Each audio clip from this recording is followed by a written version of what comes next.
keessa ODP irratti OPDO fi ODP'n afaan malee gurran qabdu duudaadha. ODP'n gurrisii duudaadha. Hin dhageessu. Kunoo biyya keessaan taa'ee sitti himu jira bara. Biyya keessaan taa'ee OPDO'n afaan qabdan malee gurran qabdaniin isiniin jechuu jira bara. Afaan ni qabdan gurran qabdan duudaadha. Hin dhageessan gorsa. Hin dhageessan iyyansa ummata. Hin dhageessan anaalala ummata. Gurran qabdu ODP'n gurran qabdu. Duuda gurri keessan. Osoo gurra qabaatanii maa waan namni isin komatu irraa sirreessitan. Warri achi keessa jiru warra dantaa sabaa dursuu irratti wal morku jiruu miti. Warra dantaa aangoo isaa dursuu irratti caasoo walii qabu jiruutu ODP kuffisu jira. Wanni ODP kuffisu jiru tana. Wanni walirra diddimuuf takkan jirtu jechuudha. Qaceeltu ni qaceelta qaceeluu baattu alla jedheeta. Oromoon filmaata hedduu horachuu qabdi. Qabaachuu qabdi. ODP komachuudhaa fi ODP balleessuu fadhuu waladda. Nuti warra ODP fi hoggansa ODP dhaa ka carraan Oromoo harka kufe kan akka sirrooytu barbaadu. Akka balduu miti. Osoo naa taate akka badduun godha. Carraan qabnu immoo. Dhufeetiin arkee jira jaarmeeyni as jiru hundi warri biyya dhuftan argatanii jirtan. Hundi hoteela taa'ee nyaachuu jira malee waa takka harkaan qaban. Tatiqqoo caaseeffamaa harkaa qabduu fi tatiqqoo waa takka illee harkaa qabdu ODP'uma OPDO ajooftuu tan. Isummaan tunuu ifiifuu aangoodhaanii aangoof gandaan xaxamtee jirti aangoodhaaf. Qeedhaan xaxamtee jirti.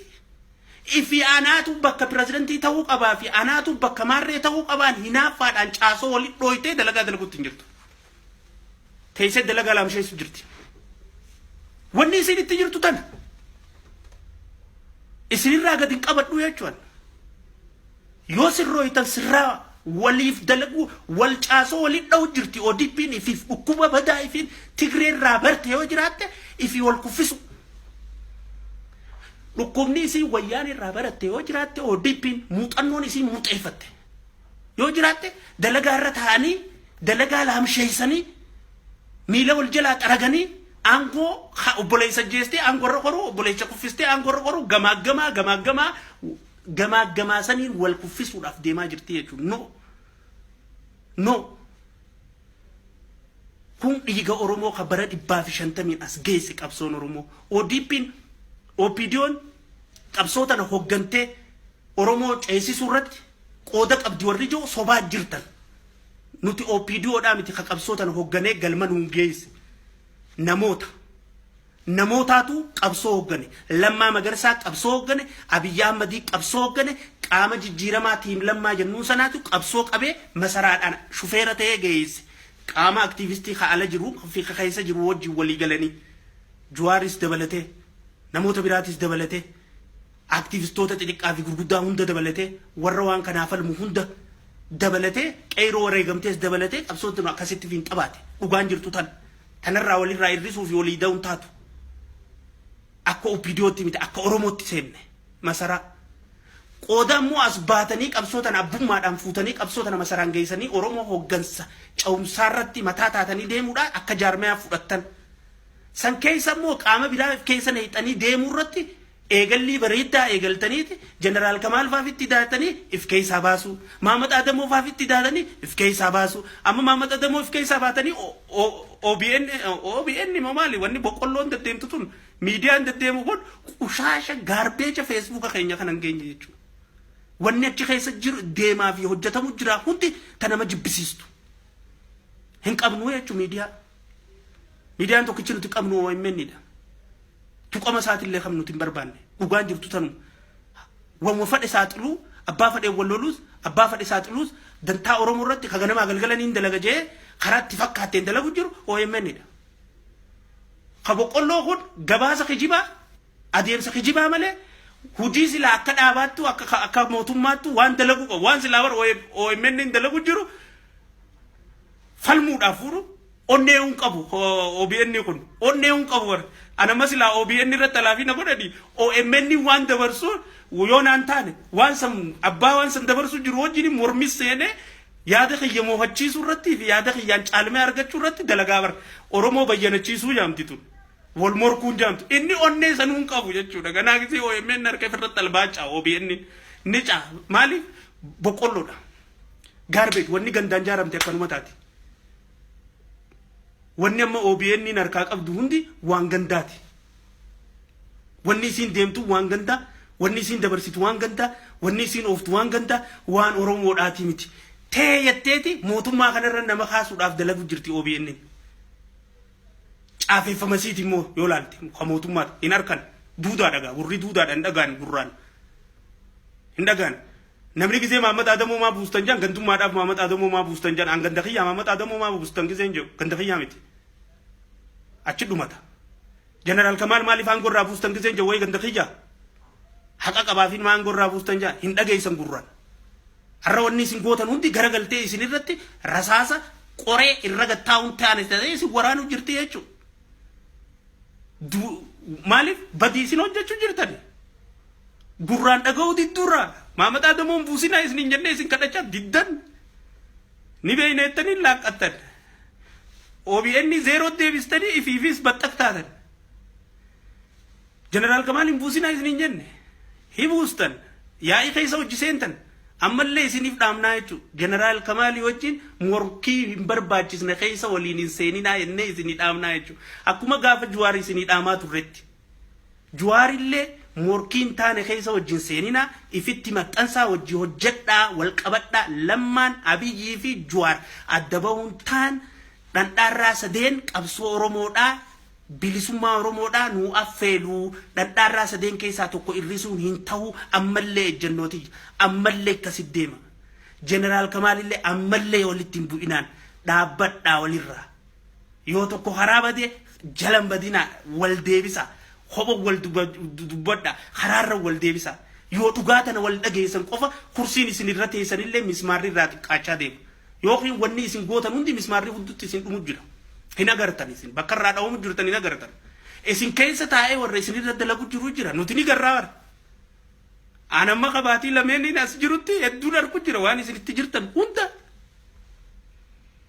saniifuu jaarmaa kana hireen Oromoon qabdu akka jaarmaatti caafeffamni gaariin ammaan tana jiru kabiyya kana ceesisuu danda'uu fi fiinxa baasuu danda'u jiraate ODP dha jaarmeenni biraa hundi maqaadhaa jira malee caafeffaman qabu waan ulaagaattiin dalagan hin qabu kaartaattiin bulchaniis hin qabu wahuma takkaa osoo biyya bulchiyanitti kannanii hin bulchu dhugaan jirtu tana jaarmeen hundi yoo kaganaa gaa Juwaar Muhammad Haareetti jaaree asiin bee gaafas waliin laalla hamma jiru kun hundi immoo wanni inni qabu yoo biyya bulchi jetteetti kan inni ta'u qabatee deemuu danda'u ni dhugaan tana bolola aangoo jira malee akkatti bulchanii fi waan itti bulchan waan silaa biyyatti takka ittiin bulchuudhaaf sagantaa ittiin biyya bulchan ka deematanii hin qaban ka qabu ODP dha ODP mo kanaa immoo keessa taa'ee gareedhaan anaatu bakka tana qabachuu qaba anaa pirezidantii ta'uu qaba anaatu waajjira ODP itti gaafatamaa ta'uu qaba anaatu marree ta'uu qaba an maaliifin bakka tanarraa ka'e an maaliifin bakka tanarraa ka'e an maaliifin bakka tanarraa ka'e an maaliifin bakka tanan taa'iniin OPDO tajjeesu jirtu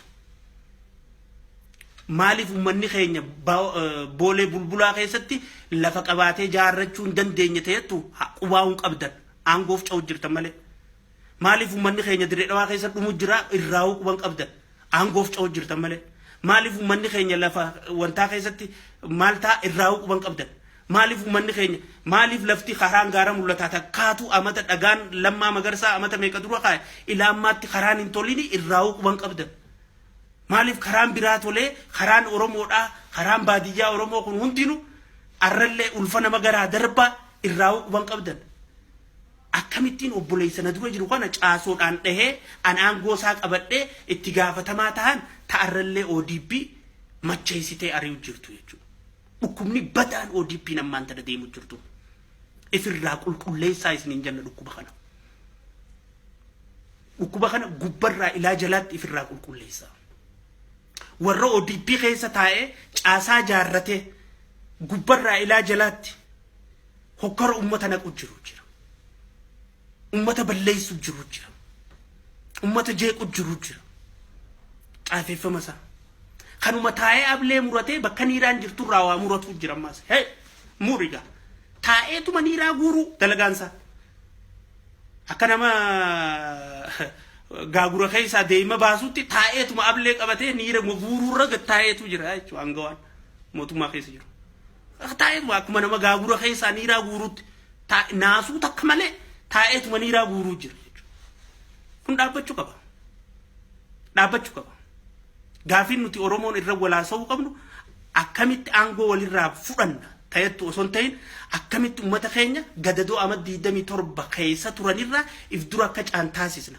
Akkamitti haati Oromoo tamiilaan deemtu akka kophee harkattu taasisna. Akkamitti karaan Oromoon irra bobbaatee galtu ispaaltii akka ta'u taasisna. Akkamitti dargaggeessi Oromoodhaa akkaanii fi diinagdee keessa seenee dalagatu taasisna.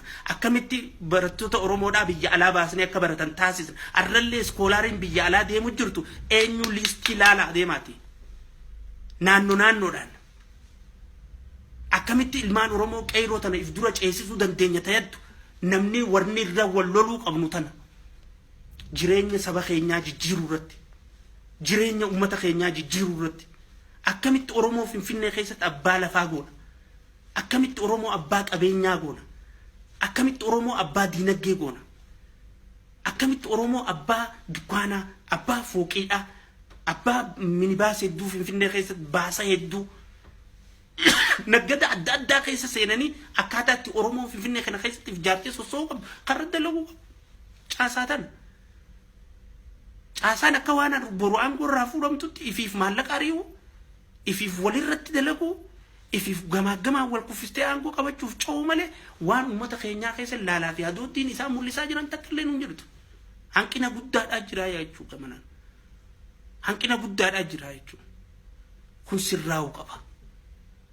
Warra kana keessa giseen jiru warra adoottii uummataa qabu akka jirtaniin beeka. Isin ilaallattutu. Warra waajjira ODP hagaan dhufeerraa baatii lameen tana keessatti gubbaarraa kaasee hanga aanaatti kaniin dhaqetti lafoota garagaraa kaniin deeme keessatti warra hadooddii sabaa qabu warra laalaa sabaa qabu warra uummata kan akkami jireenya isaanii jijjiirra jee ganama galgala carraaquu fi hojjetu akka jirtaniin beeka. Tun isin ilaallattu karaan irra jirtan karaa sirriidhaati. Warra aangawaaf osoo hin ta'in akkamitti Oromoo tana dhugumaan ceesisna jettanii rakkattan. Warra gisee obboleeyyan lamaa waliin lolan dhaabaa fi dhaaba osoo hin jenne Oromoo lamaa wal lolee akkamii walitti araarsin obboleeyyan lameen keenya jettanii rakkattan. Warra gisee Oromoon hara malee akka malee wallaalte akkamitti Oromoo tana walitti itichina jettanii hirriiba dhabdan warri hadooddii sabaa san dhugaadhaan qabdan godinoota keessa aanaalee keessaa fi caffee mootummaa keessaas bakka jirtan hundattuu isin argeen jiranii jirtan. Isin ilaallatu homiin kiyya kalaallatu warra dhukkuba OPDOdha baadhatee kaansarii OPDOdha baadhatee ODP balleessuudhaaf deemaa jirtan dhukkuba keessan wajjin ODP irraa chibaa sagantaa uummataatii fi qabsoo uummataa kana faaluurraa if qulqulleessaa isiniin jedha. Irra deddeebina isinii himnaa jechuudha. Dhugaarraa wanni if booda nu deebisuu taa'u takka illee hin jirtu. Haqarratti hawalii tumsinu. Haqarratti hawal dura dhaabbannu. Cubbuudhaan wal dura dhaabbannu haqarra wal deeggarra. Yoo tana ta'uu baatte karaan tokko kadhainullee hin jiru jechuudha. Tun sirriidhaan beekamuu qaba. Ilmaan Oromoodhaa lafa jirtanirraa karaa Finfinneetti. Galaa karaa Finfinnee. Oromoon bakka jirtan hundarraa karaa Finfinnee. Heera guuttadhaa fudhadhaa. Warra lafa akka gaariitti Finfinnee keessa gurguru jiru. Lafa akka gaariitti wanta oofaa jiru. Hundaa'u firraa dhorka. Firraa ittisa. Arraaftanaan isiniin jaa sagantaa biraatiin hanga walitti dachaanutti guyyaa gaarii na qabadha. Salaamu alaikum wa rahmatullahi.